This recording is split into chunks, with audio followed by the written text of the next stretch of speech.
Sejam muito bem-vindos ao canal O Livro do Aprendiz. É um prazer ter cada um de vocês aqui, tanto os novos membros que estão começando essa jornada quanto os que já nos acompanham e compartilham desse caminho de busca e reflexão. Agradecemos sinceramente por fazerem parte deste espaço, onde juntos exploramos as profundezas da fé, das Escrituras e das questões que muitas vezes desafiam nosso entendimento. Hoje, trazemos uma pergunta que tem ressoado nos corações de muitos ao longo dos séculos. Por que Deus não destruiu Satanás e seus anjos caídos? Afinal, eles representam o pecado, a rebelião e o mal que continuamente tenta desviar a humanidade do caminho da salvação.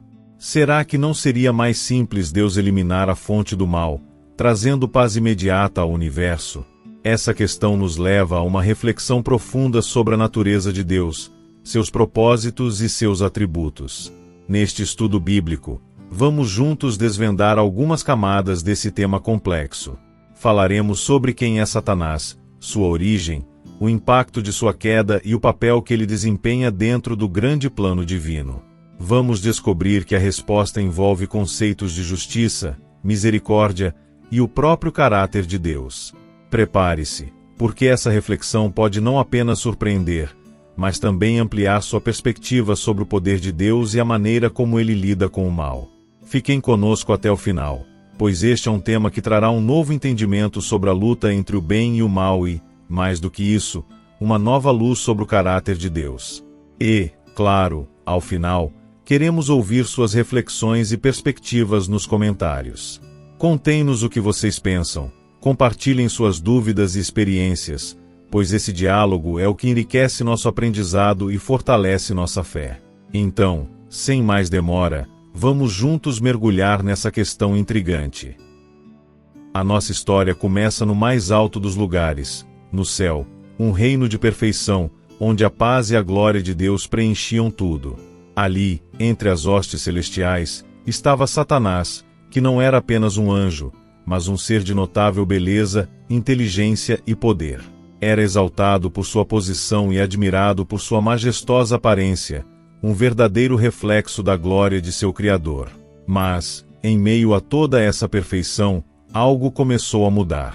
No coração de Satanás, o orgulho foi surgindo, silencioso e devastador. Ele deixou de se contentar com sua posição honrosa e desejou algo impossível: ser igual a Deus. Mais do que isso, desejou ocupar o lugar de Deus, governar, receber toda adoração e submissão. Essa ambição desmedida plantou as sementes de sua própria destruição. Jesus descreve esse momento com uma intensidade poderosa. Eu via Satanás, como um relâmpago, cair do céu. Essa queda foi rápida e decisiva, mas não representou apenas um deslocamento físico. Foi uma queda espiritual, moral e contínua. Satanás se afastou cada vez mais da luz, mergulhando em uma escuridão que ele próprio escolheu e que o consumiu completamente. Em sua queda, ele se tornou o símbolo máximo do mal, aquele que se opõe a Deus e à criação. Esse evento também marca o início de uma luta entre o bem e o mal, que segue até hoje. A queda de Satanás serve de alerta para todos sobre o poder destrutivo do orgulho e da ambição desmedida. Sua história nos lembra que a desobediência a Deus não apenas nos separa dele, mas também nos leva a uma degradação profunda de tudo que é bom e belo. Satanás, outrora um dos seres mais esplêndidos do céu, escolheu seguir um caminho de trevas, tornando-se inimigo de Deus e da humanidade. Com isso, vemos que essa queda não foi apenas um momento no tempo, mas o início de uma oposição ativa contra o Criador, uma rebelião que ainda afeta nosso mundo e nossas vidas. E é importante que compreendamos as implicações dessa queda, pois ela revela não apenas a justiça de Deus, que não tolera o mal, mas também sua paciência ao permitir que a humanidade tenha a chance de fazer escolhas livres e conscientes, entre o bem e o mal. O orgulho foi a raiz de tudo. Foi o pecado que gerou a rebelião, não apenas no céu, mas que tem ecoado na história da humanidade desde então. No livro de Provérbios, somos advertidos de maneira clara e direta: o orgulho precede a destruição. Esse princípio não se aplica somente a Satanás, mas a todos nós. O orgulho, que começa muitas vezes de forma sutil e quase imperceptível, tem o poder de destruir tudo que toca, corroendo as fundações das nossas vidas. Quando nos deixamos dominar por ele, o orgulho nos afasta de tudo o que é bom e verdadeiro. Em sua essência, o orgulho nos faz acreditar que podemos ser autossuficientes, que não precisamos de Deus e que temos o controle absoluto sobre nossas escolhas e destinos. Foi exatamente essa mentalidade que se infiltrou no coração de Satanás. Ele, que outrora foi um anjo de grande honra e sabedoria, começou a acreditar que poderia governar como Deus. Esse desejo de exaltação e autossuficiência o cegou para a verdade, levando-o a um caminho de destruição. E a Bíblia nos alerta: Satanás não é o único que cai por causa do orgulho. Todos nós, em algum momento, podemos ser tentados a seguir esse mesmo caminho, a nos colocar no centro do universo e a esquecer que somos dependentes de Deus para tudo. O orgulho pode romper relacionamentos, destruir famílias e amizades, levar pessoas a tomarem decisões equivocadas e, o mais grave, nos afastar de Deus. Ele quebra a humildade, que é a chave para uma vida de fé genuína. No caso de Satanás, esse orgulho foi o que o levou à queda. Ele se recusou a se submeter à autoridade de Deus e, por isso, perdeu tudo. A queda de Satanás é um reflexo do poder destrutivo do orgulho, não só no plano espiritual, mas também no cotidiano de nossas vidas. Podemos ver ao nosso redor como o orgulho destroça laços de confiança, afasta as pessoas e cria uma barreira entre nós e o Criador. Essa história não é apenas sobre a queda de Satanás. Ela é um alerta para todos nós. O orgulho, se não for controlado, pode nos levar à mesma destruição espiritual e emocional. É um lembrete de que devemos nos guardar dessa tentação, cultivando a humildade e a submissão à vontade de Deus, sabendo que só assim podemos evitar os perigos que Ele nos coloca em nosso caminho. O orgulho não apenas destrói o indivíduo, mas também contamina a comunidade e a sociedade como um todo. Quando todos tentam colocar a si mesmos no centro, a harmonia se perde. É por isso que a humildade é tão preciosa. Ela nos permite viver em paz com os outros e com Deus, ao mesmo tempo que nos resguarda do caminho da destruição que o orgulho nos oferece. Então, surge a pergunta mais desafiadora e, ao mesmo tempo, fundamental para entendermos o plano divino. Por que, se Satanás representa o mal absoluto, Deus não o destruiu imediatamente? Por que não pôs fim à rebelião no exato momento em que ela surgiu? Para responder a essa questão, é necessário compreendermos um aspecto fundamental sobre a natureza de Deus. Deus, o Criador de tudo que existe, não é apenas um ser poderoso, mas um Deus que age com sabedoria infinita e com propósito em tudo que faz. Cada decisão que Ele toma, cada ação que Ele permite, tem um significado profundo. Ele não é um ser volúvel ou impulsivo. Sua natureza é imutável, justa e onisciente. Deus sabe o que está fazendo e, mesmo nos momentos de sofrimento e perplexidade, Ele está trabalhando para cumprir sua vontade soberana. É aqui que começamos a perceber algo profundo. Até o mal, que muitas vezes nos parece sem sentido ou inútil, tem um papel no grande plano divino. A existência de Satanás e seus seguidores, embora esteja ligada à rebelião, não é algo que Deus tenha ignorado ou permitido sem um propósito maior. Em seu poder soberano, Ele tem a capacidade de usar até as circunstâncias mais desafiadoras para cumprir seus propósitos eternos. Porque Deus não destruiu Satanás de imediato? Porque, em sua infinita sabedoria, Ele sabe que o mal, embora seja a expressão do orgulho e da rebelião, servirá, paradoxalmente, para um bem maior. Satanás, com sua rebelião, expôs as profundezas do mal, e isso, por sua vez, traz à tona a necessidade da justiça divina e da misericórdia. O fato de Satanás continuar existindo, agindo e tentando as pessoas, nos mostra a verdadeira natureza da luta espiritual entre o bem e o mal, entre a luz e as trevas. Ao permitir que Satanás continue em seu caminho, Deus oferece à humanidade a oportunidade de escolher. Ele não impõe seu domínio, mas nos dá liberdade para decidir entre seguir a Ele ou seguir o caminho do mal. Essa escolha, que é a mais poderosa manifestação do livre-arbítrio humano, só é possível porque Deus permite que a rebelião exista por um tempo. Além disso, a presença do mal no mundo revela a grandeza do caráter de Deus.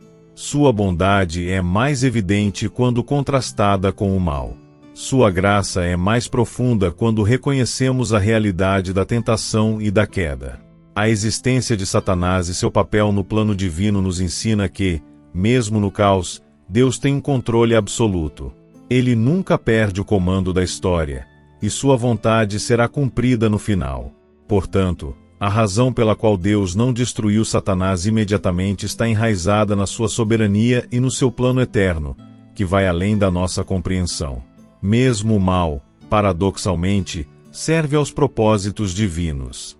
Satanás pode tentar, enganar e destruir, mas, no final, tudo será usado para glorificar a Deus e mostrar sua justiça, misericórdia e poder. Em Apocalipse, encontramos uma narrativa dramática e profunda sobre uma guerra no céu, um conflito espiritual que não pode ser ignorado. O arcanjo Miguel, um dos principais líderes do exército celestial, e seus anjos leais enfrentaram Satanás e os anjos que se rebelaram contra Deus. Essa batalha não foi uma simples disputa de poder, mas uma manifestação cósmica do conflito entre o bem e o mal, entre a luz e as trevas. O texto de Apocalipse 12 nos descreve essa luta com uma intensidade única, e houve batalha no céu. Miguel e os seus anjos batalhavam contra o dragão, e o dragão e os seus anjos batalhavam. Após essa guerra celestial, Satanás e seus seguidores foram derrotados de maneira definitiva. Não apenas foram derrotados, mas também lançados para fora do céu, caindo para a terra. Essa queda, longe de ser um fracasso de Deus, é na verdade uma prova de sua soberania e poder absoluto.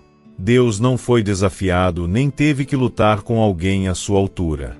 A ideia de que Deus tem um rival é uma ilusão. Ele é o Criador e soberano de todo o universo, e nenhum ser criado, nem mesmo Satanás, pode mudar isso. O fato de Satanás e seus anjos caídos continuarem existindo e agindo no mundo, mesmo após essa derrota celestial, revela outra camada do controle divino. Deus permitiu que esses seres malignos habitassem a terra, mas isso não significa que ele tenha perdido o controle. Ao contrário, a continuidade do mal no mundo serve para mostrar algo ainda mais impressionante, que Deus, em sua soberania, permite a presença do mal dentro de um plano maior, que ele, e somente ele, controla. Esta guerra no céu e a subsequente queda de Satanás não foi uma fraqueza divina. Foi uma ação que confirmou que Deus não precisa de forças externas para manter o controle do universo. Mesmo diante da rebelião de Satanás e da presença contínua do mal, Deus permanece no comando absoluto de tudo. Ele pode permitir que o mal exista por um tempo, mas jamais estará fora de sua autoridade. O evento da guerra no céu, portanto, serve para reafirmar que Deus não tem rival. Sua vontade não pode ser frustrada, e ele continuará a governar o universo com justiça e misericórdia. Além disso, esse evento nos lembra de que a presença de Satanás no mundo não é uma surpresa para Deus. Ele já sabia que o mal tomaria esse caminho, e, em sua infinita sabedoria, ele usa até o mal para cumprir seus propósitos divinos. A guerra no céu e a derrota de Satanás são uma metáfora da luta espiritual que continua na terra, mas também um lembrete de que, apesar das aparentes vitórias do mal, o triunfo final pertence a Deus. Ele é soberano, e o seu plano será cumprido, sem que nada ou ninguém possa impedir. Deus, em sua essência, não é apenas um ser de poder absoluto, mas também um Deus de justiça e misericórdia incomparáveis. A sua justiça não pode ser separada de sua misericórdia, e é através dessa perfeita harmonia que entendemos porque ele não destruiu Satanás e seus anjos caídos imediatamente.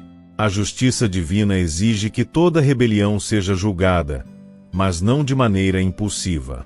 Deus não age com pressa ou de forma precipitada, mas com a sabedoria de um juiz justo e imparcial, que permite que a verdade venha à tona e que cada ser seja responsabilizado por suas escolhas.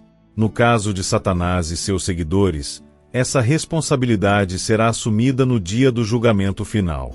A Bíblia nos lembra, em Judas capítulo 1 versículo 6, que os anjos que não guardaram seu estado original, mas abandonaram a sua própria morada, ele os tem guardados em cadeias eternas, para o juízo do grande dia. Mesmo aqueles que se rebelaram contra Deus não estão fora de sua jurisdição. Eles estão reservados para um julgamento futuro, onde a justiça será feita e suas ações serão pesadas com precisão divina. Mas a paciência de Deus, que permite que o mal continue por enquanto, não deve ser vista como fraqueza. Na verdade, é uma das maiores expressões de sua misericórdia. Deus, em sua infinita bondade, permite que o tempo se desenrole, dando a todos, incluindo os próprios anjos caídos, a chance de refletir sobre suas escolhas e de se arrependerem. Essa longa espera é um reflexo de seu desejo profundo de salvar, até mesmo aqueles que se afastaram de seu propósito. Em 2 Pedro capítulo 3, versículo 9, encontramos um lembrete poderoso: o Senhor não retarda sua promessa, como alguns a julgam demorada, mas é longânimo para convosco, não querendo que ninguém se perca, senão que todos cheguem ao arrependimento. Ao invés de um ato imediato de destruição, Deus concede um tempo de graça, um período de espera, para que aqueles que se afastaram possam reconsiderar suas escolhas. Mesmo os anjos caídos, que com sua rebelião marcaram para sempre a história celestial, estão, em certo sentido, sob a misericórdia de Deus, aguardando o momento em que a justiça será plenamente estabelecida. Esse é o reflexo do amor divino, que, ao contrário do que muitos poderiam pensar, não quer que a destruição seja a primeira opção, mas que todos tenham a chance de voltar ao caminho da vida. Mesmo quando o mal parece prevalecer, Deus permanece em controle e age com uma paciência cheia de misericórdia. Ele não deseja que ninguém pereça, mas que todos possam, eventualmente, se reconciliar com Ele, seja por meio do arrependimento sincero ou, no caso dos anjos caídos e dos homens, por meio do juízo justo que será imposto no fim dos tempos. Portanto, a espera de Deus para destruir Satanás e os anjos caídos não é uma falha, mas uma oportunidade para mostrar a profundidade de sua misericórdia. Ela reflete seu caráter imutável de amor e justiça, onde, no momento certo, ele trará julgamento e justiça, mas também terá demonstrado um imenso desejo de restaurar e salvar. Embora Satanás atue ativamente no mundo, espalhando engano e promovendo tentações, o grande mistério da soberania de Deus é que ele pode transformar até mesmo o mal para cumprir seus planos divinos mais elevados. De forma paradoxal, o mal, em sua tentativa de destruir e desviar os seres humanos de Deus, acaba servindo para realizar propósitos maiores no plano divino. Em passagens como as de Isaías e Ezequiel, somos levados a refletir sobre a origem da queda de Satanás. Isaías capítulo 14 versículo 12 e 15 e Ezequiel capítulo 28 versículo 12 e 19 descrevem não apenas a grandeza inicial de Satanás, mas também os trágicos resultados de sua rebelião. Ele foi criado perfeito, mas ao ceder ao orgulho e ao desejo de se igualar a Deus, perdeu sua posição e caiu. Porém, mesmo em sua rebelião, ele não age fora dos limites estabelecidos por Deus. Sua ação, embora destrutiva, acontece dentro do controle soberano de Deus, que não é pego de surpresa e não perde o comando, mesmo diante do mal. Na verdade, até o mal que Satanás espalha serve para cumprir um propósito divino, muitas vezes de maneiras que não conseguimos entender de imediato. Deus, em sua infinita sabedoria, é capaz de usar até as ações malignas de Satanás para trazer à tona sua glória, o seu plano de redenção e o fortalecimento da fé dos crentes. Por exemplo, a tentação de Satanás pode servir para que os fiéis sejam testados e, ao superarem essas provas, cresçam em maturidade espiritual, tornando-se mais fortes em sua caminhada com Deus. Em Romanos capítulo 8 versículo 28, encontramos uma verdade reconfortante. Sabemos que todas as coisas cooperam para o bem daqueles que amam a Deus, daqueles que são chamados segundo o seu propósito.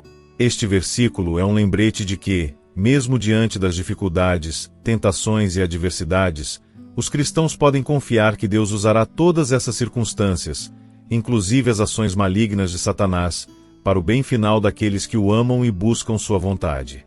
Mesmo quando o mal parece prevalecer temporariamente, Deus está trabalhando nos bastidores para garantir que, no fim, tudo contribua para o cumprimento de seus planos eternos. Satanás, portanto, atua dentro dos limites que Deus estabelece, e suas ações, embora malignas, são usadas por Deus para revelar sua majestade, sua justiça e sua misericórdia. Isso nos dá uma perspectiva crucial para o cristão. Não importa quão difícil ou desafiadora a jornada possa ser, podemos confiar que Deus está no controle absoluto e que, no fim, tudo se encaixará para o nosso bem e para a glória de seu nome. Deus, em sua natureza divina, é onisciente. Ele conhece todas as coisas, de forma plena e sem limitações. Isso inclui cada pensamento, cada ação e até mesmo cada intenção do coração humano. Em outras palavras, nada escapa ao conhecimento perfeito de Deus. Ele compreende profundamente não apenas os eventos e as circunstâncias do mundo físico, mas também as motivações e decisões das suas criaturas. Essa onisciência divina é um dos pilares da nossa confiança em Deus, pois, mesmo quando estamos imersos em situações que parecem caóticas ou sem sentido, sabemos que há um plano maior em ação. O que para nós pode ser uma sequência de eventos desconexos e até mesmo dolorosos, para Deus é parte de um quadro muito maior, perfeitamente orquestrado. Ele vê tudo, o começo, o meio e o fim de todas as coisas. Para nós, a visão limitada e temporal faz com que não consigamos entender os caminhos e os propósitos de Deus, mas, em sua sabedoria infinita, ele já vê a conclusão de cada jornada e como tudo se encaixará em seu plano divino. Quando nos deparamos com o sofrimento, a incerteza ou as dificuldades da vida, podemos nos perguntar por que determinadas coisas acontecem. Porém, a onisciência de Deus nos assegura que Ele tem total entendimento do que está acontecendo, mesmo quando nossa compreensão é turvada pela limitação humana. Em Isaías 55, 8, 9, Deus nos lembra: porque os meus pensamentos não são os vossos pensamentos, nem os vossos caminhos os meus caminhos. A diferença entre a visão humana e a visão divina é incomensurável. Enquanto vemos apenas uma fração da realidade, Deus vê o quadro completo. Além disso, a onisciência de Deus não se limita a uma observação passiva dos eventos. Ele conhece cada detalhe com o propósito de guiar as suas criaturas de acordo com sua vontade perfeita. Cada decisão que tomamos, cada escolha que fazemos, é conhecida por Ele antes mesmo de ocorrer, e Deus, em sua sabedoria, usa essa compreensão para direcionar nossos passos. Assim, quando enfrentamos momentos de dúvida ou confusão, podemos confiar que Deus, que vê além do que nossos olhos podem alcançar, tem um propósito perfeito.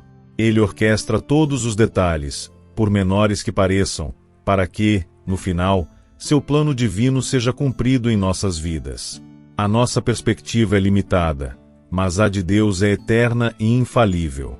Podemos descansar na certeza de que, embora não compreendamos tudo, Ele vê o desenho completo e perfeito do que está por vir. Chegamos, então, à questão fundamental: por que Deus não destrói Satanás? A resposta a essa pergunta se encontra na própria essência de Deus. Ele é justo, imutável e paciente. Seu julgamento será executado no tempo perfeito, quando todos serão responsabilizados por suas ações. Deus, em sua soberania, não tem um rival verdadeiro. Ele é o soberano absoluto sobre todas as coisas. Porém, em sua grandeza e amor, Ele concede ao ser humano liberdade de escolha, dando a cada um a oportunidade de escolher entre o caminho da vida eterna e o da morte. Essa liberdade é um reflexo da justiça divina, que não impõe a força, mas respeita a autonomia do ser humano, permitindo-nos viver de acordo com nossas escolhas, mas também sabendo que essas escolhas terão suas consequências. Como cristãos, somos chamados a confiar em Deus, mesmo quando não entendemos completamente seus caminhos. Mesmo diante do mal, devemos confiar que, em sua justiça, Ele tem um plano perfeito e, no momento certo, tudo será resolvido. A espera, a paciência de Deus, não é inação, mas sim um testemunho de sua misericórdia, oferecendo a todos a chance de arrependimento e restauração. Quando enfrentamos as adversidades da vida e as tentações que surgem, a nossa confiança no caráter de Deus, que é justo, amoroso e soberano, deve nos guiar. Devemos, então, permanecer firmes em nossa fé, sabendo que a vitória final será dele. Esperamos que essa reflexão tenha iluminado o caráter de Deus e nos ajudado a compreender a complexidade da presença do mal no mundo. Que, ao meditarmos sobre a queda de Satanás e a forma como Deus lida com a rebelião, possamos crescer em humildade, escolhendo viver em conformidade com a vontade divina. Que possamos escolher o caminho da humildade sobre o orgulho e resistir às tentações do mal, sempre firmes em nossa fé. E, diante dos desafios e dificuldades, possamos confiar que Deus tem um propósito maior, mesmo quando não conseguimos enxergar a totalidade de seus planos. Agora queremos ouvir de você. O que achou dessa reflexão? Existe algo que você gostaria de acrescentar ou compartilhar sobre o tema? Deixe seu comentário abaixo, pois queremos continuar essa conversa com você. E se você gostou do vídeo, não se esqueça de curtir, compartilhar com seus amigos e se inscrever no canal para acompanhar mais conteúdos como este. Agradecemos por estar conosco em O Livro do Aprendiz. Fique ligado, pois nos vemos no próximo vídeo. Obrigado por nos acompanhar e até breve. Curta, compartilhe e se inscreva no canal para mais histórias que iluminam o caminho. Até a próxima, aqui no Livro do Aprendiz.